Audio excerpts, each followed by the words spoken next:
As you might have noticed, the cymbals I use are all Istanbul Exist, which some of you might have noticed that it's pretty cheap series, and that's what I like about them, because they are the cheapest good quality cymbals that I've ever seen or played or bought.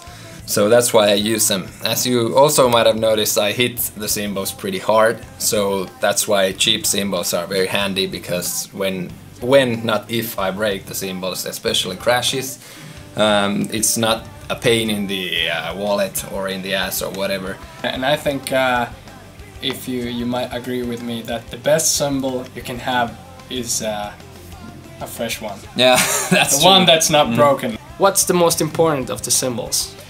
I think it's the hi-hat. Yeah. Do you agree? Yeah, me too. Yeah. For the hi-hat, I have a basic 14-inch brilliant finish medium Exist hi-hat, which is nothing special about it. It's the most basic hi-hat cymbal sound you can get, and I really like it. So the mic we use, which one is that? That's the Shure Beta 57A. So it's basically an SM57, yeah, but with this strange kind of gray thing. I think you can basically use any microphone.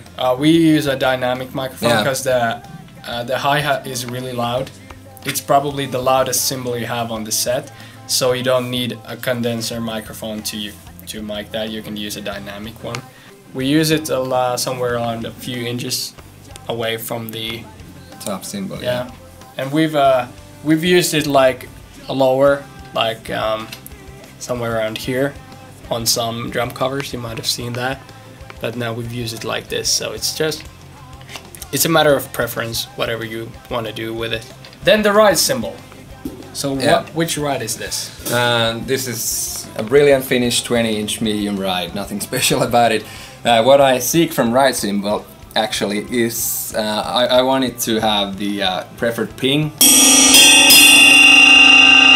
but I also tend to crash on the ride a lot, which comes from the edge. And as the most cymbal vendors say, it's pretty much impossible to find a ride cymbal with ping and crash both, but I think this Exist ride really has them both, because of the brilliant finish, the sound is very clear. Also, it's not too heavy or too thick, and that's why it has the crash. We use a SM57 here. We mic the ride underneath the cymbal, and that's because the crashes they tend to bleed a lot on the top side. So when you use the mic beneath the cymbal, you can only get the rides clanging. And basically the crashing, you can really hear that from the overheads also. If you only have 7 mics and you have 8 drums, or 8 drums and cymbals, the ride mic is definitely the one you can leave out first, because you don't really need that. And maybe the hi-hat too. If you're playing a lot of Blink-182 songs, Travis Barker, he uses a lot of the hi-hat for accents and all kinds of stuff. So you maybe want to have the hi-hat microphone, but you don't really need the ride microphone that much. Okay, so lastly we have overheads and crashes. You have 2 crashes. Yeah, the crashes, once again Istanbul Exist, and once again pretty regular cymbals. At the moment I have a 19-inch brilliant finish medium crash, and same one with the 20-inch diameter. I like the crash cymbals. They have clear, nice sound, high-pitched, that really cuts through a rock band, and also they are pretty durable actually. I've broken a lot of crash cymbals during the years of playing, and I found that these crash cymbals last about a year. And the overheads we use are from the same microphone kit that we have the toms and the bass drum. They are these kind of stick microphones, and they actually have pretty narrow diameter that they have, so it's a good sense of space. And if you use microphones that have a large diameter, then you have also all the drums kind of blend together and you get a pretty mono sound. But when you have these sticks, you get they basically record here and then there, so you get the left is on the left and the right is on the right. So it's a good stereo image that you see when you do that.